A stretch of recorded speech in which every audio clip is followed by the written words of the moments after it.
السلام علیکم ورحمۃ اللہ وبرکاتہ۔ معزز سامعین کرام، آج ہم ایک بہت ہی امپورٹنٹ ٹاپک پہ جو ہے وہ ڈسکشن کریں گے، جو حضور پاک صلی اللہ علیہ وآلہ وسلم کی آنکھوں کی ٹھنڈک بھی ہے، جو دین کا ستون بھی ہے، جو مومن کی معراج بھی ہے، جو مسلمان کو اس طرح پاک کر دیتی ہے جیسے ایک نہر میں دن میں 5 بار کوئی شخص نہائے اور پھر اس کے بدن پہ میل کا کچھ حصہ باقی نہیں رہتا ہے۔ یہ پیارے آقا محمد رسول اللہ صلی اللہ علیہ وسلم کی احادیث مبارکہ ہے، جس میں جو قرآن مجید میں اللہ سبحانہ و تعالیٰ ارشاد فرماتا ہے، یا ایھا الذین آمنوا استعینوا بالصبر والصلاۃ، کہ اے ایمان والو نماز پڑھو، صبر کرو، اللہ سے جو ہے وہ صبر مانگو، مدد مانگو نماز اور صبر کے ذریعے۔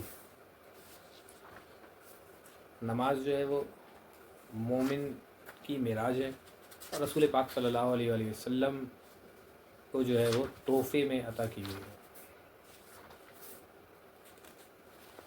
حدیث مبارک ہے، بخاری اور مسلم میں ہے، عن ابی ہریرہ قال قال رسول اللہ صلی اللہ تعالی علیہ وآلہ وسلم ارأیتم لو ان نہرا بباب احدکم یغسل فیہ کل یوم خمسا هل یبق من درنه شیء؟ قالوا لا یبق من درنه شیء قال كذلك وسائر الصلاة الخمس یمحو اللہ بہن الخطایا۔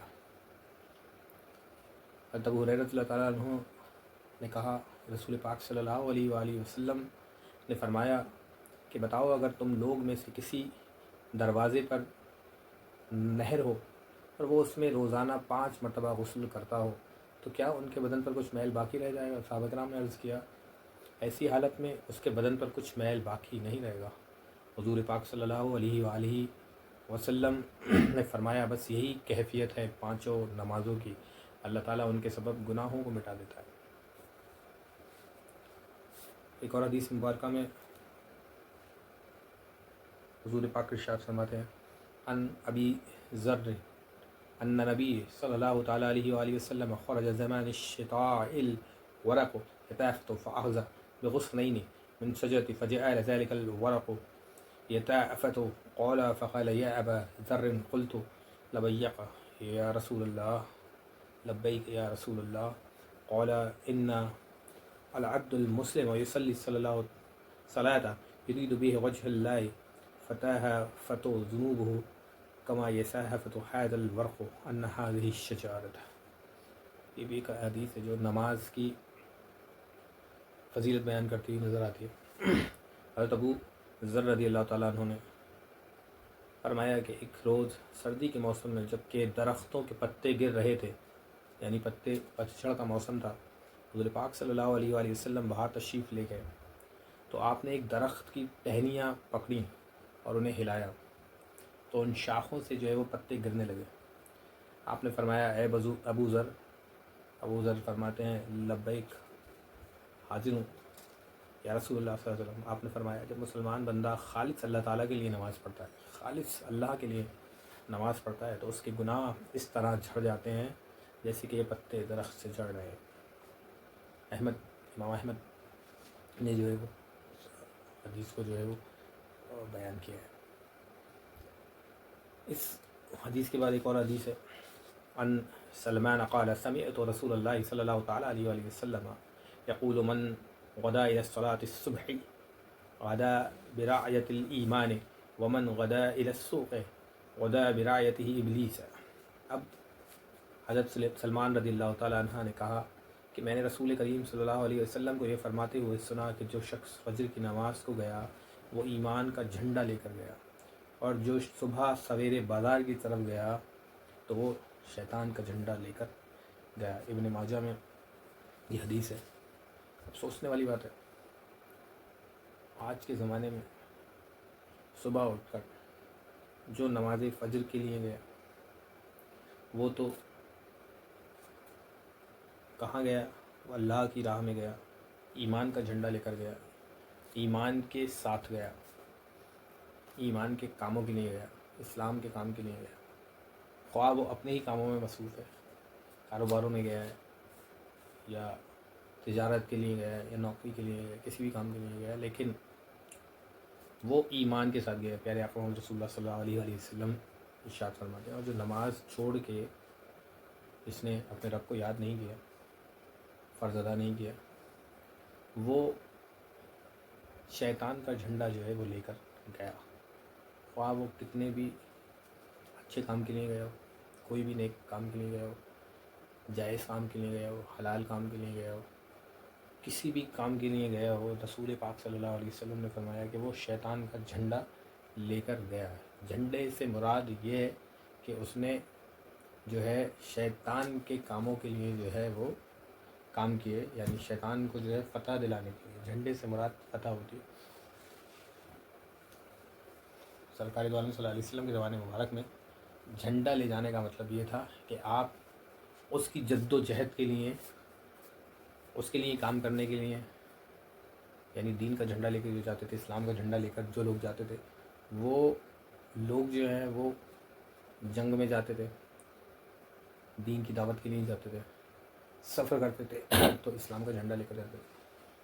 اب کوئی شخص جو ہے وہ نماز چھوڑ کر بازار کی طرف گیا، وہ شیطان کا جھنڈا لے کر گیا، یعنی اس نے نماز نہ پڑھی.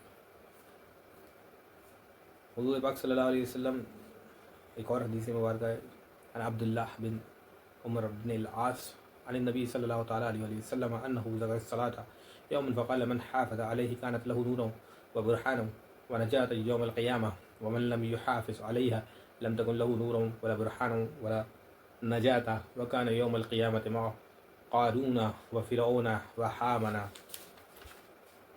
وابی بن خلف.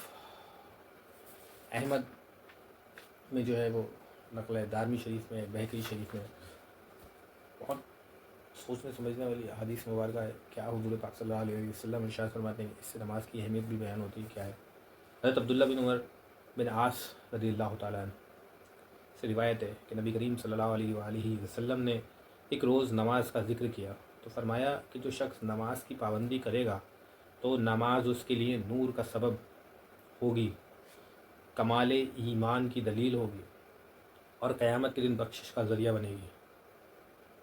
3 چیزیں حضور پاک صلی اللہ علیہ وسلم نے ارشاد فرمائی کہ جو نماز کی پابندی کرے گا اس کے لیے نماز جو ہے وہ نور کا سبب بنے گی، یعنی اس کی زندگی میں بھی نور، اس کی قبر میں بھی نور، اور کل قیامت کے دن جو ہے وہ حضور نے کہیں پر یہاں لمیٹیشنس نہیں لگائی یا کہیں فل اسٹاپ حضور صلی اللہ علیہ وسلم نے نہیں لگائی، لیکن نماز جو ہے وہ نور کا سبب ہوگی، یعنی نور جاری رہے گا قیامت تک اس کے لیے.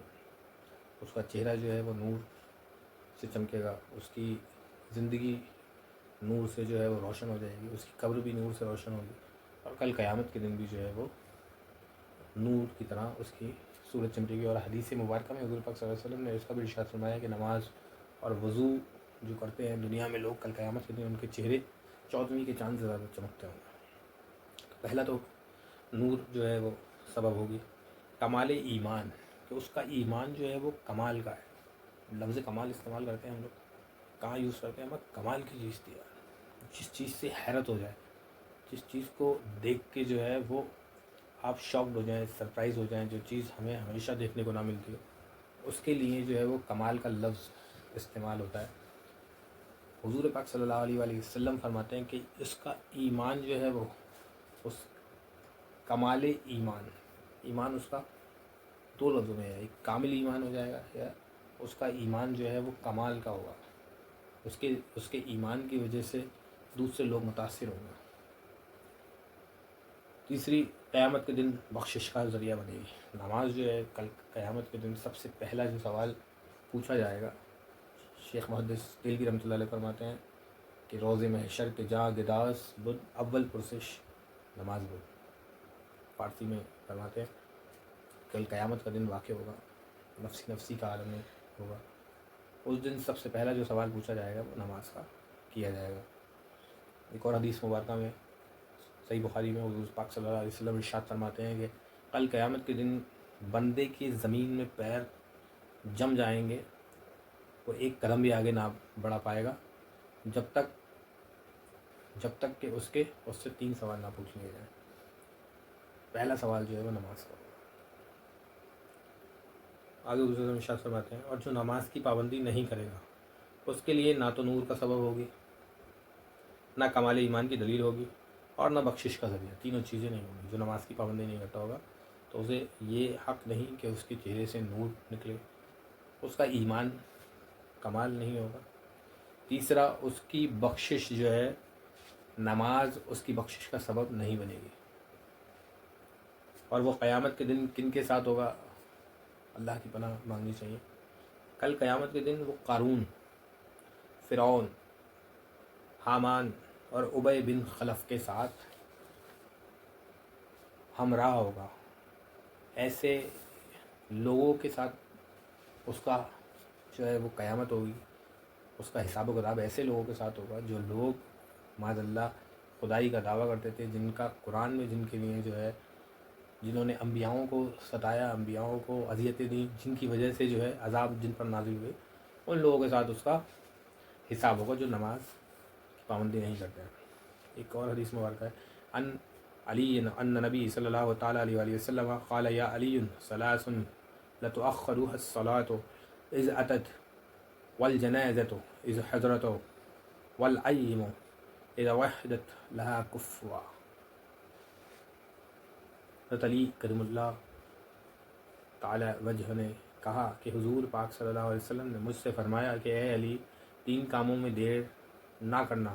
ایک تو نماز ادا کرنے میں جب وقت ہو جائے، دوسرے جنازے میں جب کہ وہ تیار ہو جائے، تیسرے بیوہ کے نکاح میں۔ نبی کریم صلی اللہ علیہ وسلم نے فرمایا کہ نماز کا وقت ہو جائے تو اس میں دیری نہ کرنا۔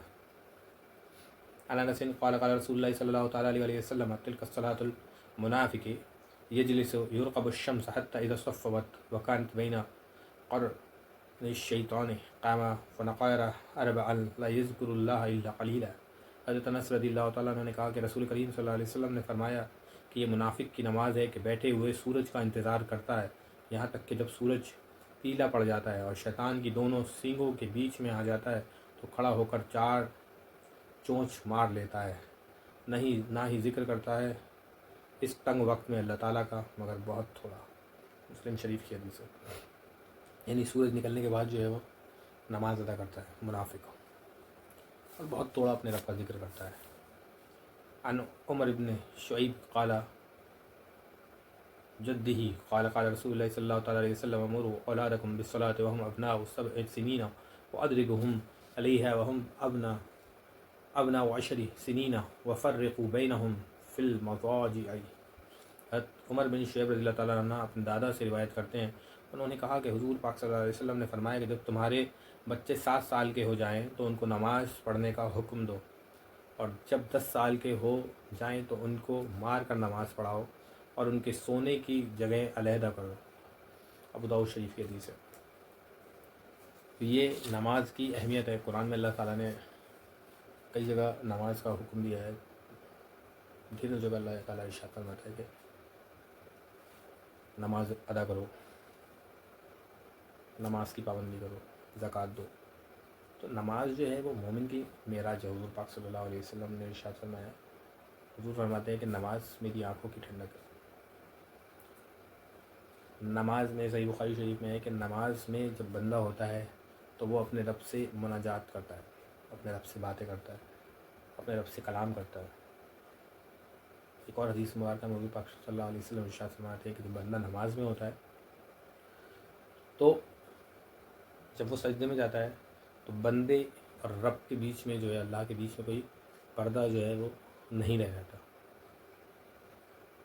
کسی بھی حالت میں ہے، کسی بھی موقع پر ہے، کسی بھی معاملے میں ہے، کسی بھی سچویشن میں نماز جو ہے وہ بندے پر فرض ہے اور اسے ادا کرنی ہے۔ اللہ سبحانہ و تعالیٰ سے دعا ہے کہ وہ ہمیں نماز پنجگانہ باجماعت ادا کرنے کی توفیق عطا فرمائے، اس طرح ادا کرنے کی توفیق عطا فرمائے جس طرح اللہ اور اس کے رسول نے ہمیں حکم دیا ہے، خشوع اور خضوع کے ساتھ، خالص نیت کے ساتھ۔ تو انشاءاللہ الکریم نماز جو ہے وہ آپ کے نور کا سبب بھی بنے گی، کل قیامت کے دن بخشش کا سبب بھی بنے گی، اور کمال ایمان کا بھی سبب بنے گی انشاءاللہ الکریم۔ آپ کے گناہوں کو جو ہے وہ بخشوانے کا کام بھی نماز کا ہے۔ سب سے پہلا سوال بھی جو ہے وہ نماز کا ہے۔ نماز اللہ سے بندے کو قریب کرتی ہے،